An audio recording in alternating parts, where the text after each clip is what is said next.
우리는 선택적으로 보고 선택적으로 듣습니다. 우리가 관심하는 것은 크게 보이고 크게 들리죠. 비교적 관심이 적은 것은 무시되거나 어떤 때는 들었지만 들리지 않고 보았지만 보지 못할 수도 있습니다. 오늘 이 시간 여러분의 관심은 여러분에게서 하나님을 향할 수 있기를 바랍니다. 그래서 여러분에게 주시는 주의 세미한 음성을 만날 수 있게 되기를 바랍니다. 예레미야 선지자는 눈물의 선지자로 알려져 있는데요, 유대 나라가 하나님께 크게 범죄하였기 때문에 이 나라가 망할 것이다, 죄로 인해서 망할 것이다, 그렇게 하나님의 말씀을 선포했는데 유다 백성들은 어떻게 하나님의 백성에 사는 나라가 망할 수 있느냐, 어떻게 하나님께 예배드리는 성전이 불타버릴 수 있느냐 믿지 않고 예레미야 선지자의 말에 귀를 기울이지 않았습니다. 결국 유다 나라는 바벨론에 의해서 멸망을 당하고 유다 백성들은 많은 사람이 죽고 희생을 당하고 바벨론 땅의 포로로 끌려가게 되었습니다. 오늘 말씀은 예레미야 선지자가 이미 바벨론의 포로로 끌려가서 노예 생활하고 있는 유다 백성들을 향해서 보낸 편지입니다.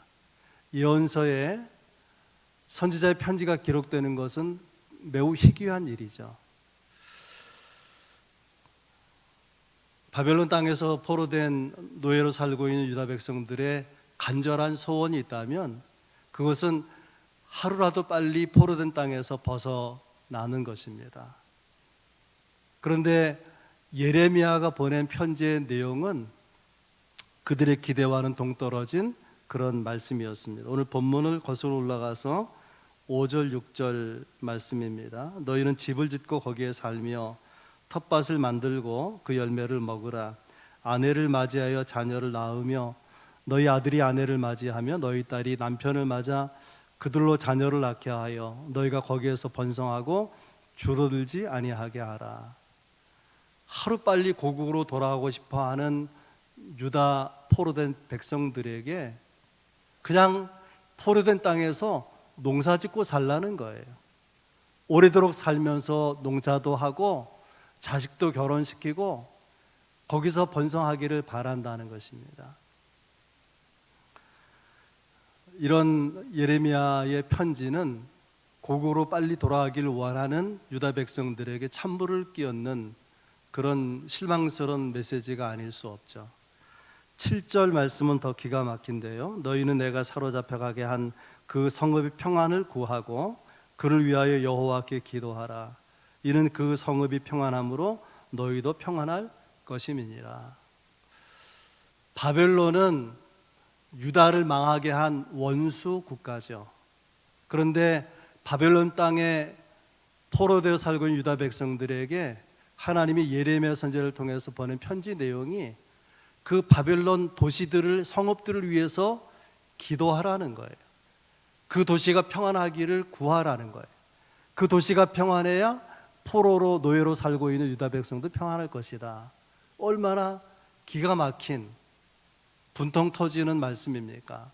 왜 하나님이 이렇게 말씀하시는지 도무지 이해가 가지 않았을 것입니다. 그런데 이사야서 55장 8절 이하에 우리가 잘 아는 말씀이 나옵니다. 이는 내 생각이 너희의 생각과 다르며 내 길은 너희의 길과 다름이니라. 여호와의 말씀이니라. 이는 하늘이 땅보다 높음같이 내 길은 너희 길보다 높으며 내 생각은 너희의 생각보다 높음이니라. 내 생각이 있고 하나님의 생각이 있는데 하나님의 생각이 크고 높고 위대하다는 거예요. 여러분 그렇게 동의하십니까? 하나님은 내가 생각한 것보다 좋은 것을 주시기 원하시는 분입니다.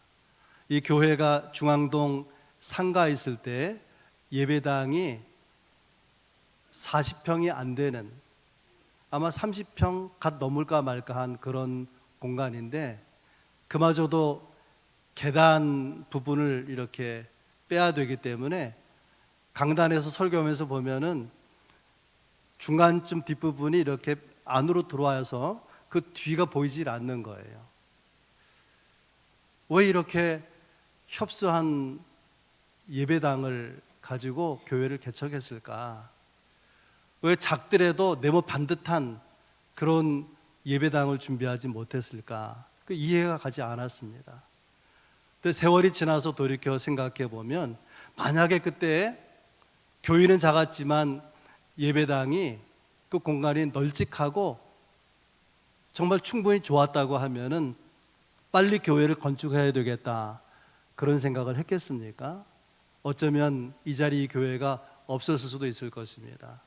하나님의 생각은, 하나님의 마음은 우리보다 크고 우리보다 높다고 하는 것입니다. 그렇게 생각보다 크고 좋은 것을 우리에게 주시기 원하시는데 그냥 주시지 않고 하나님 우리를 테스트하고 주신다는 거예요.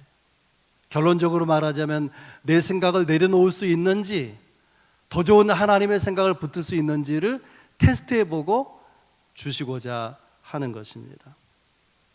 그런데 우리는 내 생각을 고집하고 내가 원하는 대로 되기를 바라고 또 내 방식대로 살아가기를 바랄 때가 얼마나 많이 있습니까? 우리 삶의 변화, 우리 삶의 능력은 어떻게 가능한가 하면 내 생각을 내려놓고 하나님의 생각을 붙드는 데 있습니다. 그래서 오늘 본문 11절은 이렇게 시작하고 있죠. 여호와의 말씀이니라 너희를 향한 나의 생각을 내가 아나니. 너희를 향한 나의 생각, 이게 무슨 말이죠? 우리를 향한 하나님의 생각이 있다는 거예요. 우리를 향한 하나님의 마음이 있다는 것입니다. 여러분 궁금하지 않습니까? 나를 향해서 하나님은 어떤 마음을 가지고 계실지, 나를 향한 하나님의 생각은 도대체 무엇일지 오늘 그걸 나누면서 함께 은혜 받기 원합니다. 우리를 향한, 나를 향한 하나님의 생각은 첫째는 믿음을 보이라는 거예요. 믿음을 보이라는 것입니다. 여러분 믿음은 믿습니다 그게 믿음이 아니고 믿음은 하나님의 말씀을 믿는 거예요. 하나님의 약속하신 말씀을 믿는 것입니다. 그것이 믿음인 것입니다. 우리가 하나님의 약속을 믿지 못하기 때문에 믿으면 이루어질 성취를 경험하지 못할 때가 얼마나 많이 있는지 몰라요. 11절은 깊이 묵상하면 이런 내용입니다. 우리가 하나님 앞에 우리의 믿음을 보일 때에 두 가지를 주시겠다 그런 약속의 말씀이에요. 첫 번째는 평안을 주신다는 거예요. 11절 여호와의 말씀이니라 너희를 향한 나의 생각을 내가 아나니 평안이요 재앙이 아니니라. 하나님의 생각 그걸 누가 압니까? 하나님이 아십니다. 근데 그 하나님의 생각은 재앙이 아니라 평안이라고 하는 거예요. 그렇다면 내 생각을 내려놔야 되지 않겠습니까? 하나님의 생각, 나를 향한 하나님의 마음, 하나님의 계획을 우리가 믿을 때에 우리는 구체적인 삶에서 믿음으로 행동할 수가 있게 될 것입니다. 여러분, 하나님이 우리를 향해서 가지신 마음과 생각과 계획은 이미 말씀드린 대로 좋은 거예요. 하나님이 생각하셨다면 그 하나님의 생각은 내 삶의 베스트가 되는 것입니다. 그렇게 믿을 수 있기를 바랍니다. 이걸 믿지 못하기 때문에 우리 삶에 하나님의 역사가 나타나지 않고 우리 삶에 하나님의 역사를 경험한 간증을 할 수가 없는 것이죠. 또 한 가지는 우리가 행동할 때에 그 행동에 믿음이 있도록, 그래서 하나님이 우리의 행위 속에서 믿음을 보도록 하면은 두 번째는 뭘 주시느냐? 하나님께서 희망을 주신다 그렇게 말씀하십니다. 미래와 희망을 주시는 것이라. 너희를 향한 나의 생각을 내가 아는데 그것은 미래의 희망을 주는 것이니라.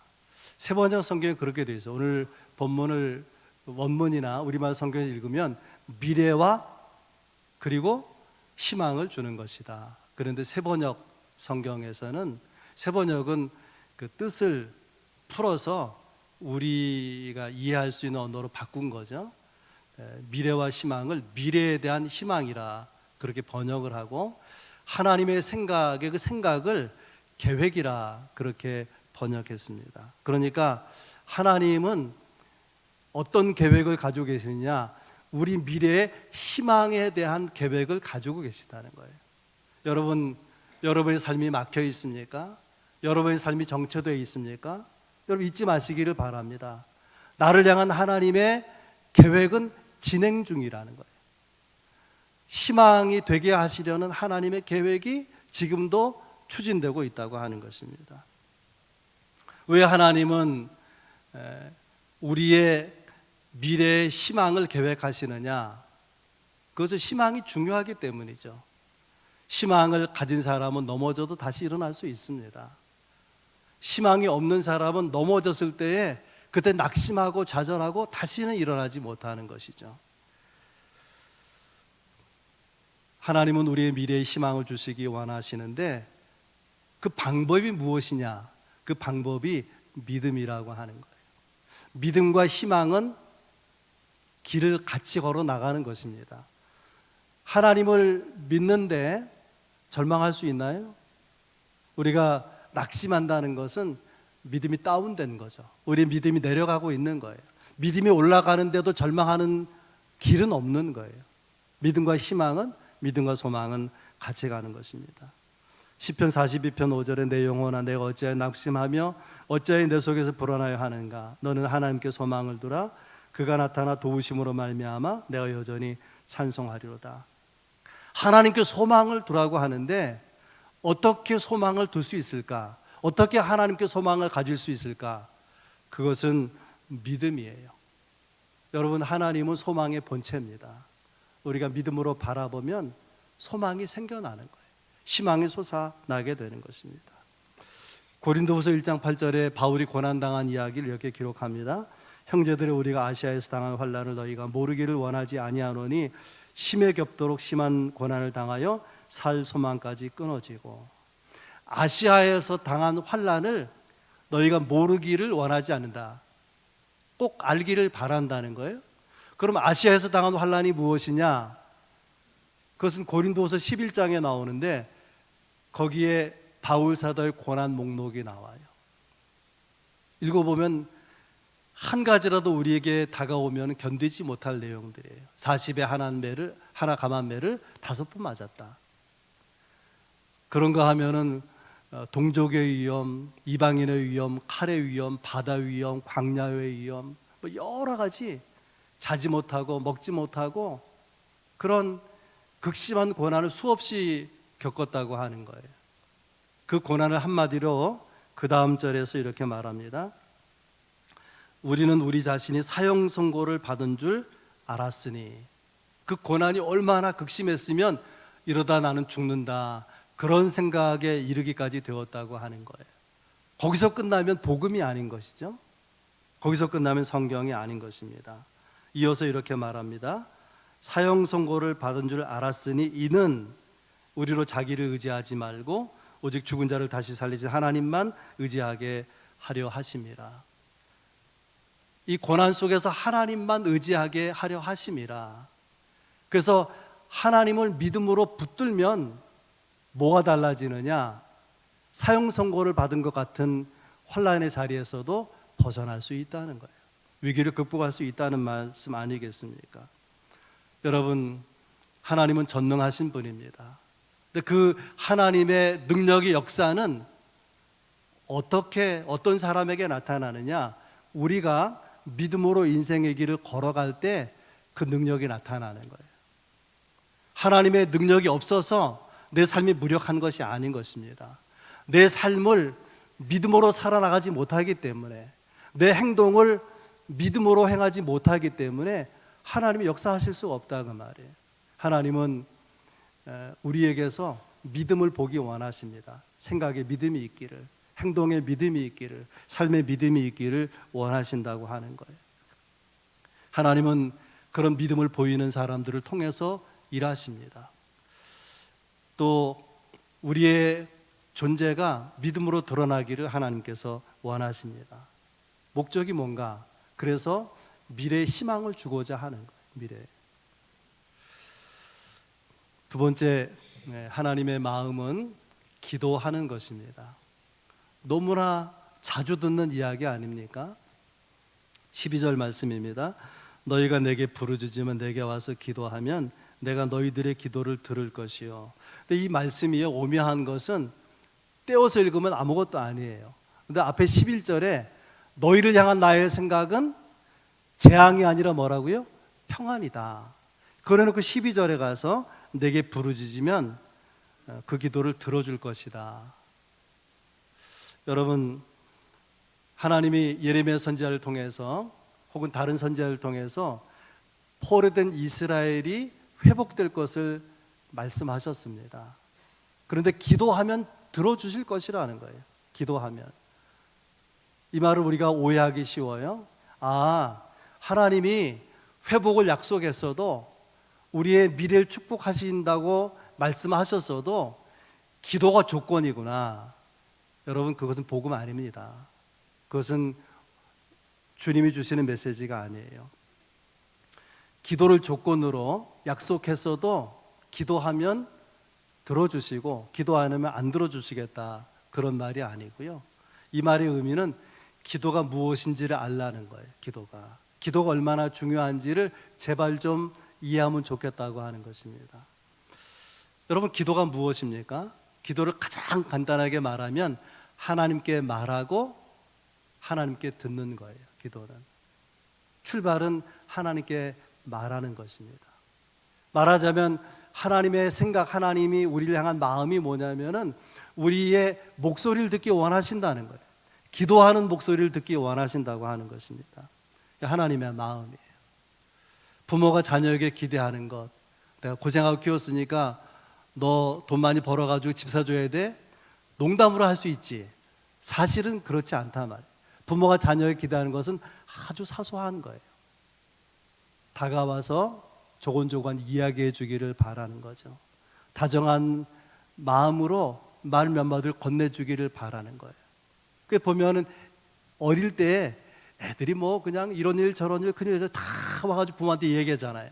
그러면 그에게 어떤 이야기든 즐겁게 듣고 행복해 하지 않습니까, 부모가? 근데 아이가 커가지고요, 사친구가 되면 달라져요. 이놈이 도대체 말을 안 하네. 뭐라고 말을 걸면 대답하기를 불편하고 신경질 내고 그냥 방문 열고 들어가서는 도대체 나오지를 않는 거예요. 그러면 사춘기인 거예요, 사춘기. 그런데 그러던 자녀가 부모를 생각하기 시작하고 다가와서 말을 걸기 시작하면은 그건 뭐냐면 사춘기 끝났습니다. 그런 증거예요. 여러분, 하나님의 마음을 아십니까? 하나님의 마음을 가장 잘 아는 분은 예수 그리스도예요. 그래서 주님은 시간을 내서 자주 한적한 곳으로 나아가서 하나님께 예수의 목소리를 들려드린 거예요. 한적한 곳으로 나아가서 기도하신 것입니다. 기도는 하나님께 말하고 목소리를 들려드리고 그분의 대답을 기다리는 것입니다. 이것이 기도예요. 그리고 또 기도가 무엇인가 하면 기도는 하나님이 일을 이루어가는 방식이라고 하는 것입니다. 예레미야 33장 2절에 이런 말씀이 있어요. 하나님 어떤 분인가 하면 일을 행하시는 여호와, 그 일을 만드시고 성취하신 여호와라고 정의를 내리고 그 다음 구절에 가서 대단히 유명한 말씀이 나오죠. 예레미야 33장 3절 333 삼삼한 말씀이 나와요. 삼삼한 말씀. 너는 내게 부르짖으라 내가 너에게 응답하겠고 내가 알지 못한 크고 비밀한 일을 너에게 보이리라.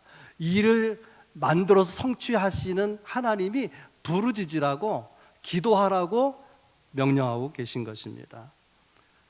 말하자면 하나님이 어떤 일을 성취해 나갈 때 그 일이 성취되도록 하는 데에 우리를 기도로 참여하라는 거예요. 기도로 동참하고 하나님의 일을 이루어가는데 동역자가 되게 하시는 그런 모습을 우리가 생각하게 되는 것입니다. 그런 의미에서 우리가 하나님께 기도로 하나님의 사역에 동참할 수 있다는 것, 기도 자체가 얼마나 큰 은혜인지 다시 한번 생각하게 되는 것입니다. 이 오늘 본문 12절에 나오는 말씀의 배경과 그 말씀의 내용과 똑같은 말씀이 에스겔서, 예레미야 선지자 말고 에스겔이라는 선지자가 에스겔서 36장 37절에 저렇게 말합니다. 주 여호와께서 이같이 말씀하셨느니라. 그래도 이스라엘 족속이 이같이 자기들에게 이루어 주기를 내게 구하여야 할지니라. 포로에서 회복될 것을 하나님이 선지자를 통해서 예언하셨지만 그래도 그렇게 회복되도록, 포로에 돌아오도록 너희가 구해야 될지니라. 어떻게 생각하면 조건처럼 보이잖아요. 그런데 이렇게 기도할 때에 결과가 어떻게 되느냐? 내가 그들의 수요를 양떼같이 많아지게 하되 제사 드릴 양떼 곧 예루살렘이 정한 절기 양무리 같이 황폐한 성읍을 사람의 때로 채우리라. 포로에서 돌아와서 예루살렘에 유다 백성들의 수가 많아진다는 거예요. 그런데 특별한 것은 예레미야서와 다르게 이 에스겔서의 특별한 것은 그 양떼를 뭐라고 말했냐면 제사 드릴 양떼. 제사가 뭐죠? 우리로 말하면 예배입니다. 예배 드린 사람이 많아지게 하겠다는 거예요. 이 예언의 말씀의 일부는 바벨론 포로 귀환 때 이루어집니다. 근데 완전한 성취는 이 포로에서 돌아온 사람들이 경험하지 못했어요. 목도하지 못했습니다. 그럼에도 불구하고 그들은 장래에 이루어질 일을 위해서 기도했고 그 온전한 성취를 주님이 오셔서 이 땅에 성육신하신 주님이 오셔서 우리 복음을 전하시고 교회가 세워지고 주의 제자들과 성도들을 통해서 복음이 전파되면 얼마나 많은 사람들이 하나님을 찬미하고 하나님을 예배하고 있습니까? 무슨 얘기를 하려고 하냐면 우리가 기도하는데요, 어떤 기도는 우리 생애 동안에 성취되는 것을 경험하는 거예요. 어떤 기도는 응답해 주신다고 말씀하셨지만은 우리가 일생을 다하도록 살기까지, 죽기까지 성취되지 않는 거예요. 그러면 기도는 소용없는 것이냐? 그렇지 않다는 거죠. 우리 자녀 세대에, 다음 세대, 다음 세대에 이루어질 수 있는데 그렇게 하나님이 약속하신 것이 이루어졌을 때에 하나님이 이렇게 증거하신다는 거예요. 내가 이 일을 계획했는데 오래전에 너희 조상 아무개가 중보기도한 결과로 이런 일이 있는 것이다. 기도로 우리가 주의 사역에 참여한 것을 하나님이 증거해 주실 것이라고 하는 것입니다. 여러분, 우리 생에 다 응답되지 않는다고 할지라도 그러므로 우리는 어떻게 해야 되겠습니까? 기도해야 되는 거죠. 그럼에도 기도하고, 그래서 기도하고, 그러나 기도하고, 어쨌든 기도하고, 항상 기도해서 여러분 하나님 앞에 쓰임받는 여러분들이 될 수 있기를 바랍니다. 하나님의 마음, 하나님의 생각, 세 번째는 돌아오라는 것입니다. 처음에 설교를 준비할 때는 하나님 마음이 뭘까? 하나님이 만나길 원하신다. 예레미야 선지자가 편지에서 말하려고 하는 궁극적인 내용, 내 생각은 재앙이 아니라 평안이고 기도와 응답해 줄 것인데 최종적으로 선지자를 통해서 하나님이 원하시는 마음은 만나자는 거예요. 다시 만나자는 것입니다. 근데 그 속의 의미가, 메시지가 만나자는 의미가 돌아오라는 것이, 회개하고 돌아오라는 거예요. 너희가 온전한 마음으로 찾고 찾으면 나를 만나리라. 만나 주시겠다고 말씀하십니다. 여러분, 만난다는 것은 뭐냐면요, 함께 있는 거예요. 전화로 만나는 게 아니잖아요. 전화 거는 것이지. 만나는 것은 그 자리에 함께 있는 것입니다. 여러분, 성경은요 이렇게 생각할 수 있어요.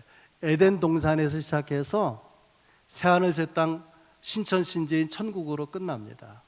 요한계시록은 천국을 말하고 창세기는 에덴 동산을 말하는데 둘 다 하나님이 주시는 것이고요, 공통점은 뭐냐면은 하나님이 함께 계시다는 거예요. 하나님이 거기 계셔서 에덴 동산은 에덴 동산이고 천국은 천국이 되는 거예요. 만약 에덴 동산에 하나님이 안 계시면 에덴 동산일 수 없어요. 천국에 하나님이 안 계시면 어쩌면 그것이 지옥이 될지 모릅니다. 하나님이 계셔서 에덴 동산을 낙원으로 누리고 살았는데 아담 하와가 범죄하지 않습니까? 쫓겨나죠. 죄를 지으면 죄와 더불어 하나님과 함께 있을 수 없이 쫓겨나요. 그래서 머리에 이마에 땀이 흘리도록 수고하지만 그 땅은 가시와 엉겅퀴를 낼 뿐이라 죽도록 고생하잖아요. 하나님이 죄 때문에 징계하셨지만 사랑하시는 하나님은 마음이 아픈 거예요. 그래서 죄를 회개하고 돌아오도록 선지자를 수없이 많은 선지자들을 보내고 마지막에는 하나님의 아들을 보내시고 그것도 모자라서 성령을 보내시고 우리를 돌아오도록 부르시지 않습니까? 그런데 강력하게 돌아오도록 촉구하시는 방법이 뭐냐? 그것이 고난이에요. 우리는 고난을 힘들어하지만 고난은 고난 당하는 사람의 마음을 절절하게 만들어요. 우리 평안할 때 주님을 의뢰하는 마음하고 고난 당할 때 어려움이 있을 때에 주님을 향한 마음은 하늘과 땅 차이 아닙니까? 13절 이렇게 되어 있어요. 너희가 온 마음으로 나를 구하면 나를 찾을 것이요 나를 만나리라. 근데 이 상황이 어떤 상황이냐면 이스라엘 나라를 망하게 해가지고 바벨론으로 포로로 끌려가는 상황이에요.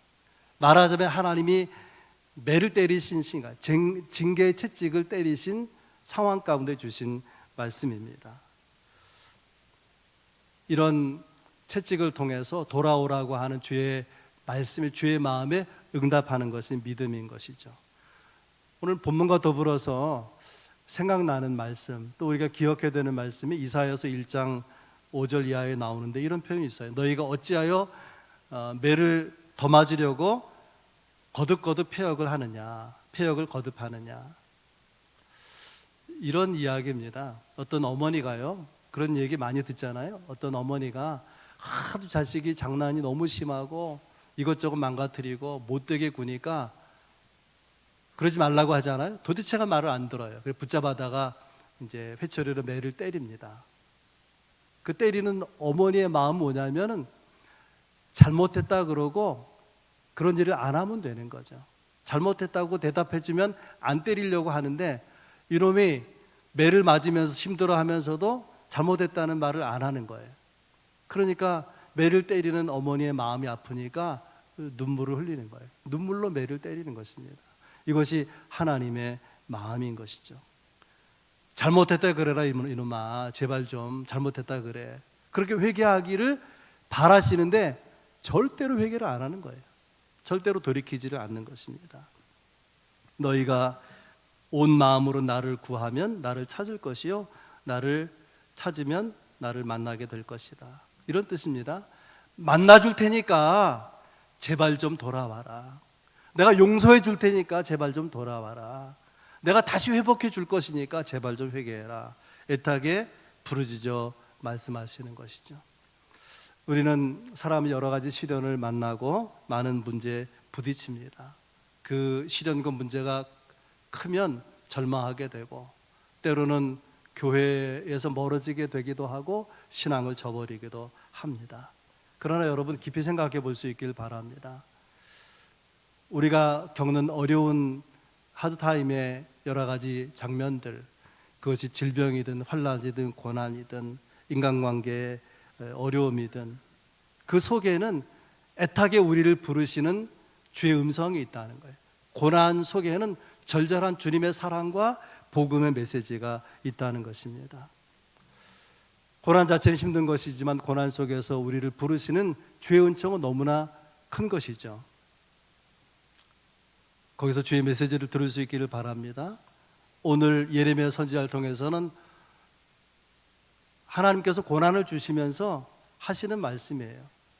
너희를 향한 나의 생각은 재앙이 아니고 평안이다. 이스라엘 백성들은 하나님께서 재앙을 내리셨다고 생각하는 거예요. 하나님 절대로 그런 분 아닙니다. 하나님 나를 치셨나? 하나님이 나를 벌하시는 건가? 우리가 때로 그런 생각 하잖아요. 절대로 그렇게 생각하지 않기를 바랍니다. 그 고난 속에서 돌아오기를 바라시는 주님의 절절한 사랑이 그 안에 있는 것을 기억하고 여러분이 주의 마음을 헤아리시기를 바랍니다. 오늘 세 가지 말씀을 드렸어요. 하나님, 나를 향한 하나님의 마음, 그것은 우리가 믿음으로 행하기를 원하시는 거예요. 평안을 주시고 미래의 희망을 주시는 하나님을 생각하고 믿음으로 살아가기를 바라시고 구체적으로 기도하고 간절히 하나님을 찾으면 반드시 회복을 주시고 미래를 복되게 하실 것이라 희망으로 충만하게 하실 것을 약속하시는데 이 은혜가 여러분 모두에게 있기를 주의 이름으로 축원합니다.